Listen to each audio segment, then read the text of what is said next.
Imagine you are sitting in a chair right now, fully aware of this moment. You can feel the weight of your body, the temperature of the air, the quiet background hum of wherever you happen to be. You are, in every measurable sense, present. Now imagine that someone could reach into that experience and simply remove it. Not dim it, not blur it, not slow it down. Remove it entirely. No sensation of falling, no gradual darkening at the edges, no final moment of drifting away. One instant you are here, completely and unmistakably yourself, and the next instant there is nothing. Not blackness, because blackness is still something. Not silence, because silence is still a form of experience. Just an absolute, textureless zero where consciousness used to be.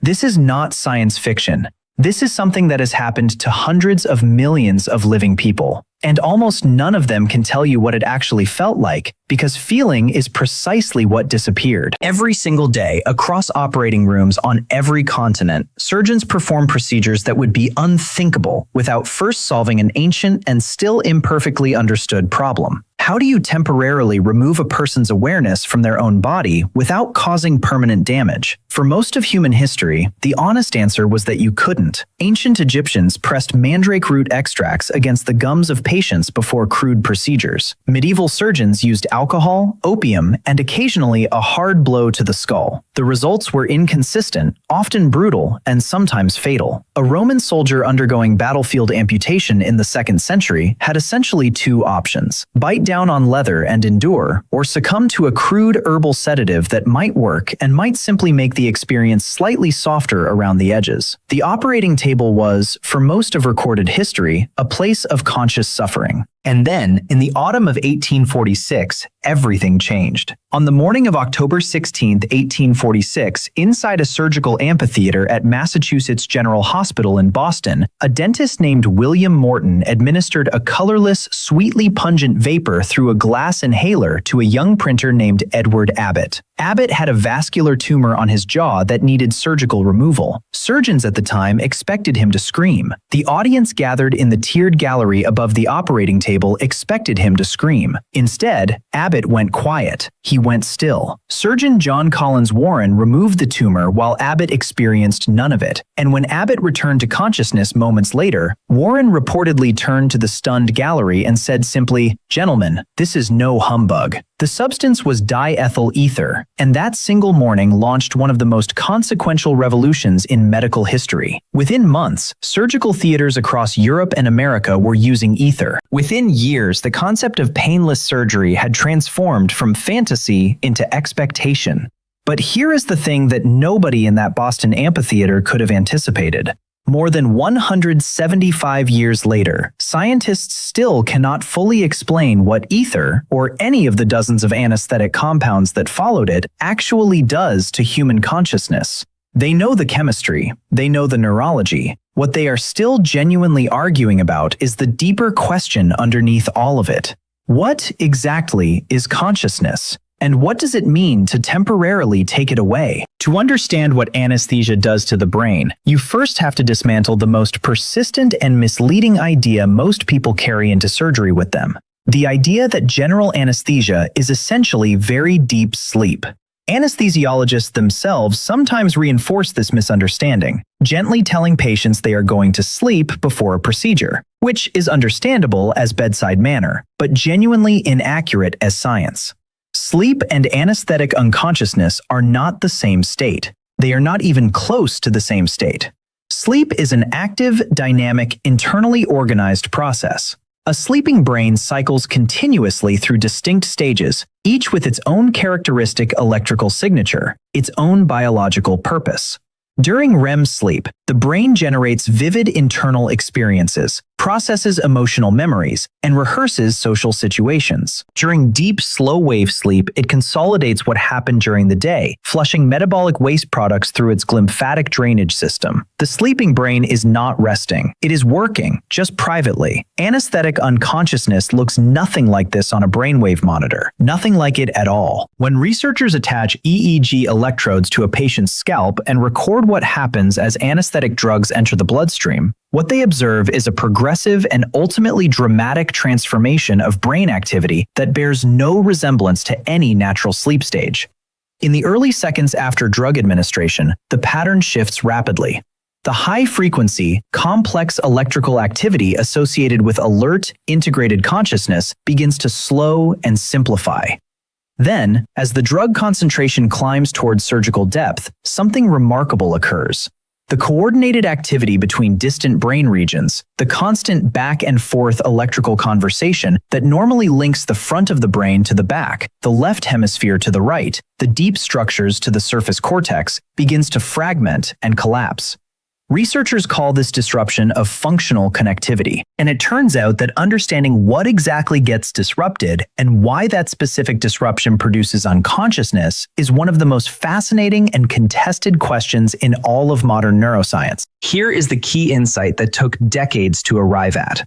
Consciousness does not appear to live in any single location inside the brain. You cannot point to a specific cluster of neurons and say, "There it is. That is where awareness happens." Instead, current evidence strongly suggests that consciousness is something the brain generates collectively through the continuous integration of information flowing between its many different specialized regions simultaneously. The visual cortex processes shapes and colors. The auditory cortex processes sound. The prefrontal cortex manages attention and decision-making. The limbic system handles emotional tone. The thalamus acts as the brain's central relay station, routing incoming sensory information to the appropriate processing areas. Under normal waking conditions, all of these regions are in constant, rapid, extraordinarily complex communication. And out of that communication, somehow, a unified experience emerges. One experience. One you.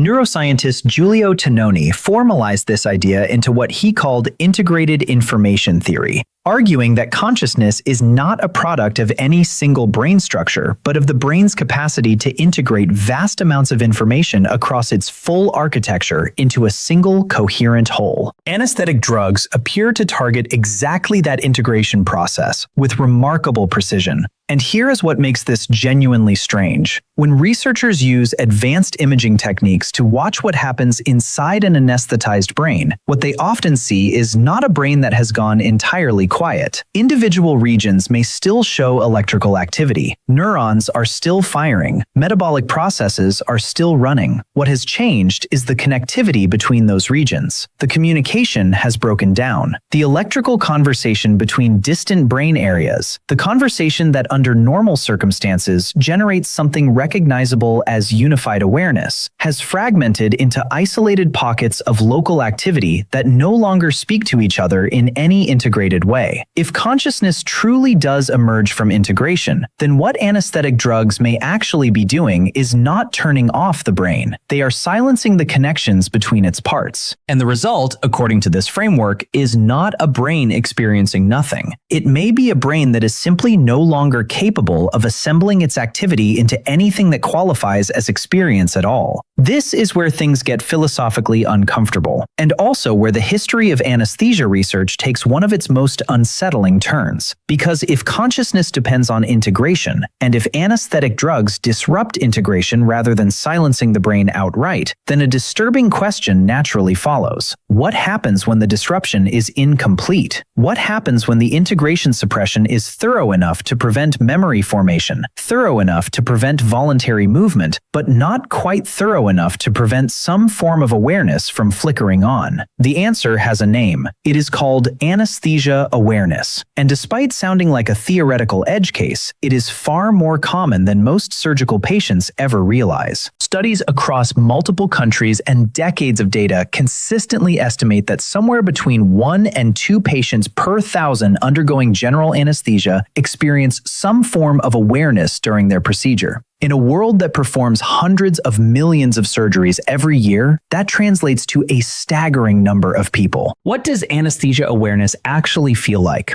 The answer varies enormously, and the variation itself reveals something important about how the brain processes experience in layers rather than as a single unified switch. For many patients who later report awareness, the experience consists of fragments. Muffled sounds from the operating room, a vague sense of pressure or pulling without associated pain. Brief, disconnected impressions that feel more like the edges of a dream than a coherent sensory experience. These cases, while unsettling in retrospect, typically leave no lasting harm. But in a smaller and considerably more distressing subset of documented cases, patients have reported something far more severe: the ability to hear, to feel, and in some instances to experience pain during their procedure while remaining completely unable to move, speak, or signal to anyone in the room that anything is wrong. The paralytic component of their anesthetic protocol was working perfectly. The unconsciousness component was not. This combination, awareness without the ability to communicate it, represents one of the most harrowing scenarios modern medicine produces, and it is a primary driver behind the constant refinement of anesthetic monitoring technology that continues to this day. Understanding why anesthesia awareness happens requires understanding something that most non-medical people find genuinely surprising. General anesthesia is not a single drug. It is a carefully choreographed cocktail of multiple compounds, each targeting a different aspect of surgical unconsciousness. A typical modern anesthetic protocol involves at minimum 3 pharmacologically distinct components: a hypnotic agent like propofol or sevoflurane to suppress consciousness itself, an analgesic component, often an opioid like fentanyl, to block pain signal transmission, and frequently a neuromuscular blocking agent, a paralytic drug, to prevent involuntary movement that could complicate surgery. Each of these components has its own dose-response curve, its own metabolism rate, its own window of effectiveness. The challenge facing every anesthesiologist is maintaining all 3 simultaneously calibrated for one specific human body across the entire unpredictable duration of a surgical procedure. If any one component drifts even slightly out of its effective range, the consequences can range from mild to catastrophic. And this is before accounting for the enormous variation between individuals in how their bodies process these compounds. Because here is something that fundamentally complicates the entire enterprise of anesthesia. No 2 human brains require exactly the same amount of any given drug to reach equivalent depth of unconsciousness. Researchers have documented remarkable individual variation in anesthetic requirements, driven by genetic differences in drug metabolizing enzymes, by neurological differences in receptor density and sensitivity, by factors as diverse as chronic alcohol use, certain herbal supplements, and even natural hair color. That final point sounds like a myth, but has genuine scientific support.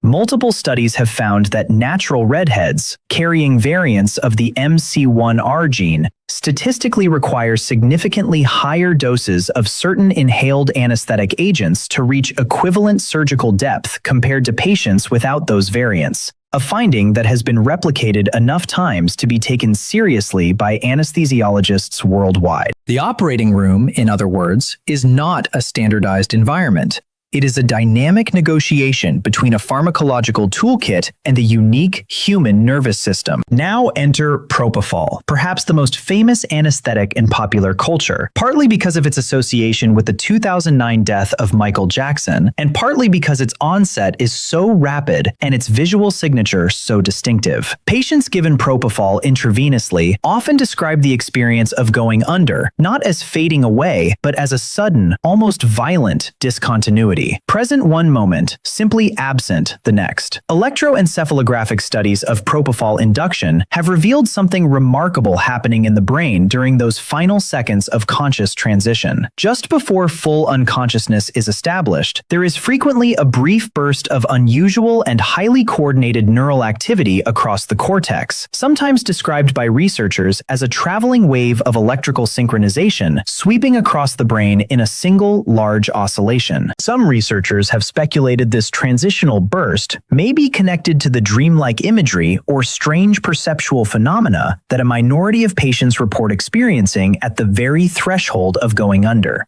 The sense of a brief, vivid, instantly forgotten world assembled right at the moment consciousness begins to collapse. It happens too fast to study properly. It is gone before most monitoring equipment can fully characterize it.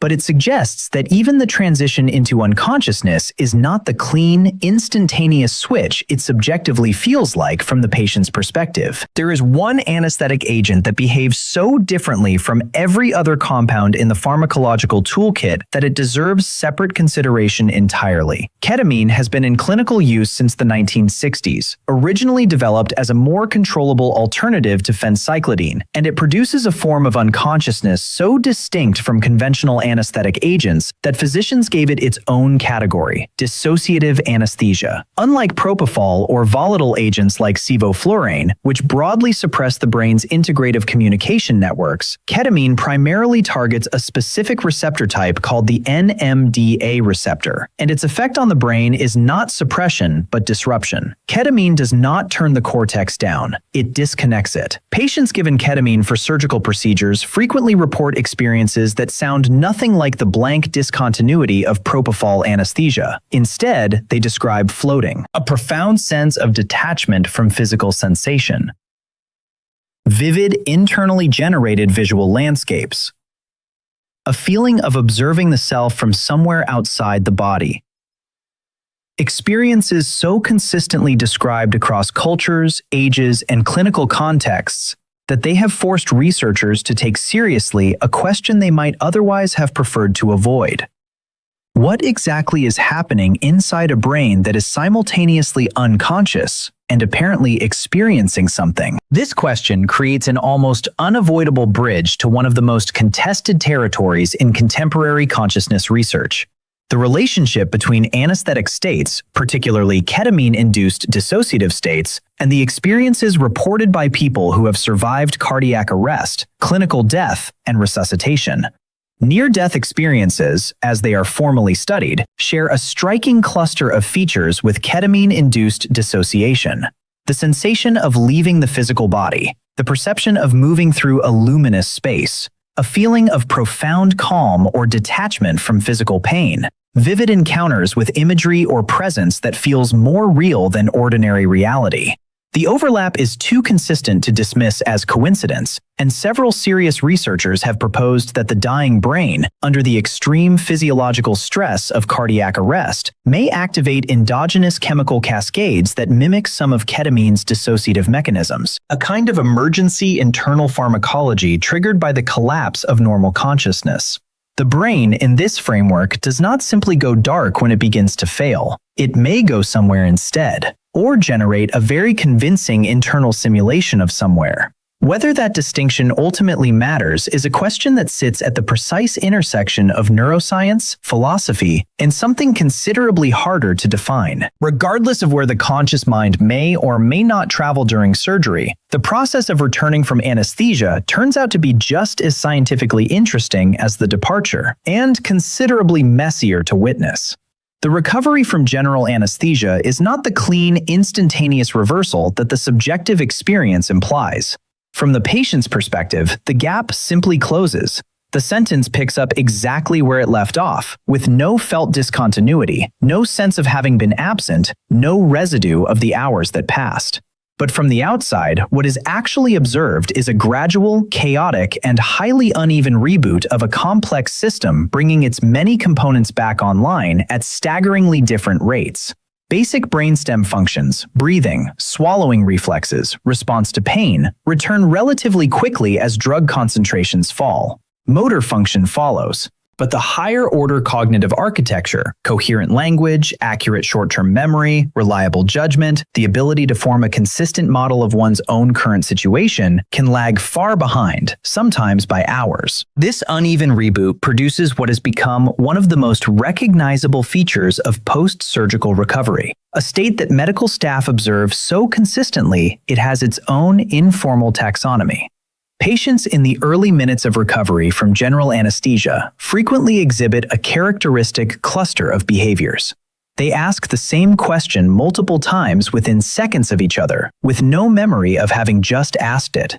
They express intense, dramatically disproportionate emotional reactions to completely mundane information. They make confident, factual claims that are demonstrably wrong and cannot be corrected. They sometimes display a sweetness, a vulnerability, or an uninhibited openness that is entirely unlike their normal personality.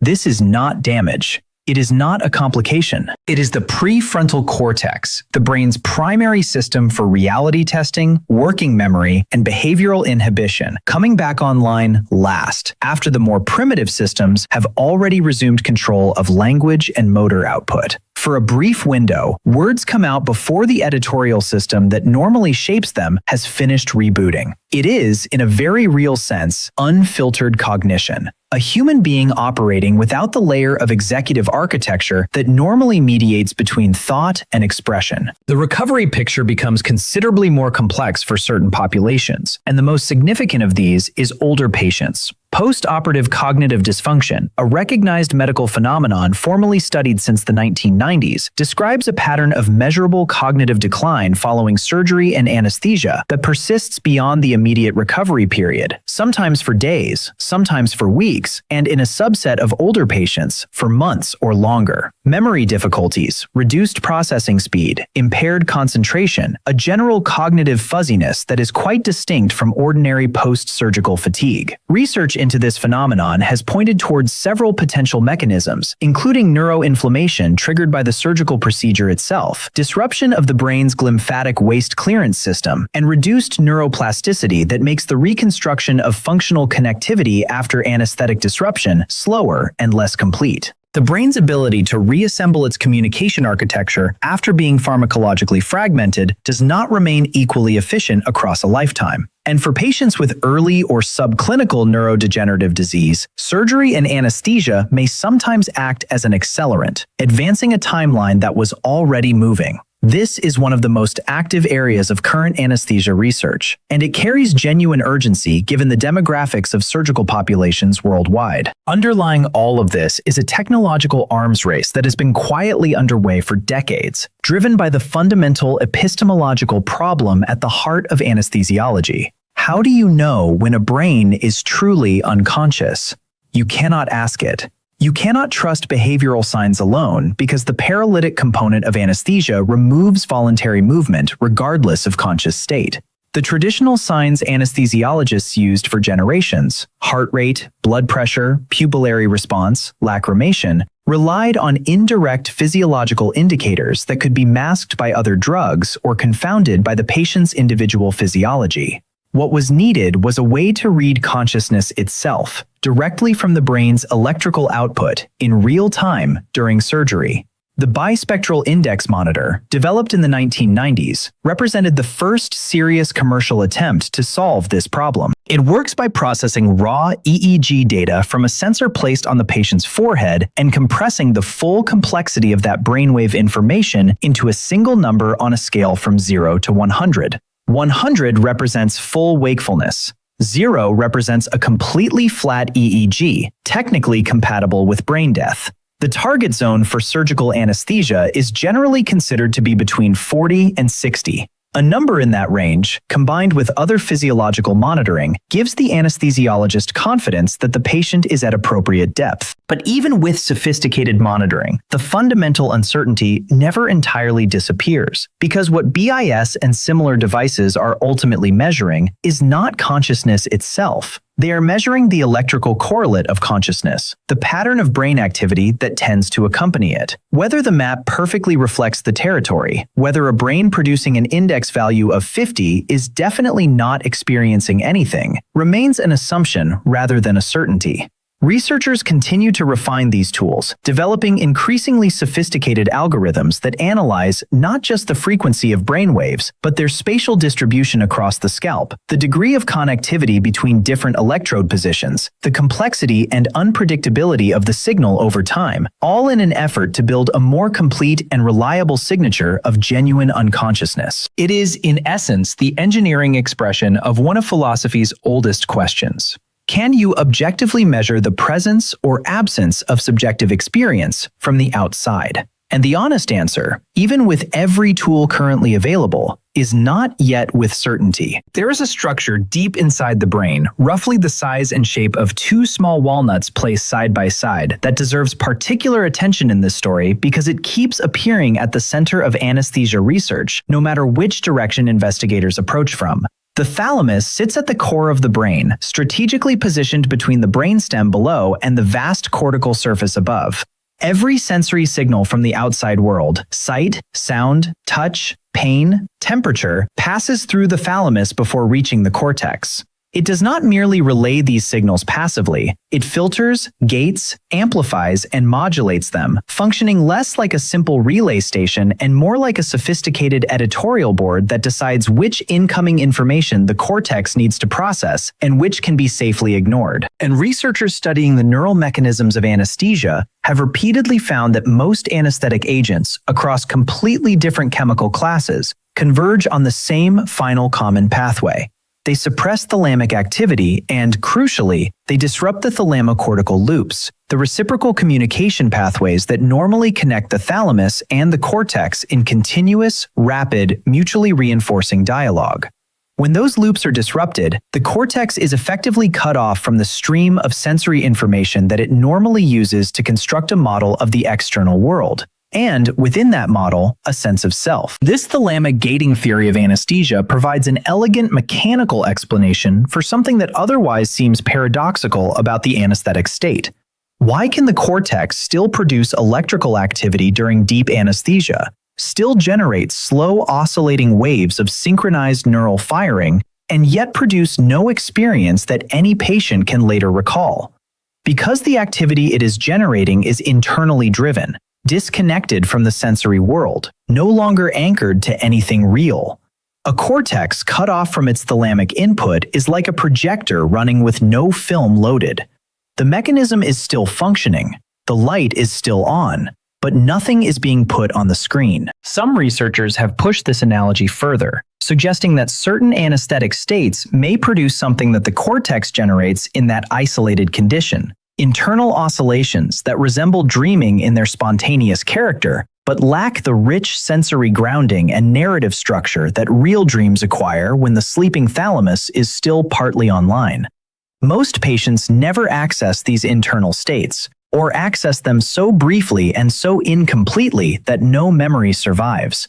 But they may represent a hint of what a consciousness-generating system looks like when it is running on fumes, cut off from its inputs, gradually losing the raw material it needs to build a world. Return now to the philosophical question that was always the deepest current running under this entire topic, and approach it from a different angle than the one most people naturally reach for. When you go under general anesthesia and the thalamocortical loops collapse and the functional connectivity fragments and the memory formation machinery shuts down, the obvious question is, where did you go? But there is a more unsettling question underneath that one. Is there a you that could go anywhere in the first place? Philosophers working in the tradition of personal identity have argued for centuries about what makes the person who wakes up from an experience the same person who went into it. The standard naive intuition is that there is something, a continuous self, a soul in the religious vocabulary, a persistent subject of experience in the philosophical vocabulary that threads through time and links all our moments together. But what general anesthesia reveals with uncomfortable clarity is that this continuous thread can be snipped.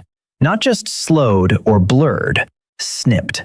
And when the brain reassembles its connectivity patterns afterward, what gets reconstructed is not some preserved and protected self that was stored safely while surgery proceeded. What gets reconstructed is a self built fresh from the same physical architecture, the same memories, the same personality patterns, but assembled anew from components that were, for a period, simply not working together in any integrated way. Whether the person who wakes up from anesthesia is literally, philosophically the same person who went under is a question that most people are entirely unprepared for the first time it properly lands. The physical brain never stops. The body never stops. There is no break in biological continuity. But if consciousness is integration, and integration was genuinely and completely absent, then the phenomenological continuity, the felt thread of being you, was interrupted. something that has never happened during natural sleep, something that arguably has more in common with the cessation philosophers discuss than with anything in ordinary waking experience. And the fact that this interruption is completely unfelt, completely seamless, completely invisible to the very consciousness it interrupts, may be the strangest feature of all. You cannot notice the gap because noticing the gap would itself require consciousness. The erasure erases the awareness of the erasure. It is a perfect crime committed against the very faculty that would investigate it. Every morning of your life, you perform an act that you have almost certainly never consciously appreciated. You reassemble yourself. The sleeping brain, as it rises through its final cycles toward waking, gradually reintegrates its scattered activity. The thalamocortical loops come back online. The prefrontal cortex re-inhabits its role. The sense of location, of embodiment, of being a specific person in a specific moment, crystallizes out of the neural noise and snaps into focus as an experience of waking up and being you. This happens so reliably, so automatically, so quickly that it has never once required your attention. You have taken it entirely for granted. But anesthesia, in its strange way, reveals the machinery by making it temporary and making the reconstitution incomplete enough, briefly enough, to be observable from the outside, even while remaining completely invisible from the inside. What anesthesia genuinely demonstrates is not that consciousness is fragile. It is that consciousness is constructed, not given, not permanent, not a property of any individual neuron or region or structure, but an achievement, a constantly renewed act of biological self-assembly, so habitual and so rapid that it requires encountering its interruption before you can begin to appreciate what it actually is. The ancient Greeks had a concept they called psyche, a word usually translated as soul, but meaning something closer to the animating principle of a living thing, the quality of being alive to one's own existence. For centuries, philosophers and theologians argued passionately about where it resided, what it was made of, whether it could survive the death of the body. Modern neuroscience has not answered those ancient questions. In some ways, it has only deepened them. What it has given us instead is something more unsettling and more precise. A chemical key that can lock the door of awareness from the outside. A set of molecules that surgeons now use millions of times per year to briefly suspend the very quality that the Greeks considered most essentially human. And a body of research that continues to argue about what exactly is happening during that suspension, not because the science is poor, but because the thing being studied, consciousness, the thing that reads these words and wonders about its own nature, remains the deepest and most difficult object the universe has ever asked science to examine. Every patient who has ever counted backward from 10 and not reached 7 has participated, without knowing it, in the longest-running experiment in the history of human curiosity. An experiment whose central question has not changed in the slightest since that autumn morning in Boston in 1846. We can remove awareness. We just cannot yet fully explain what we are removing.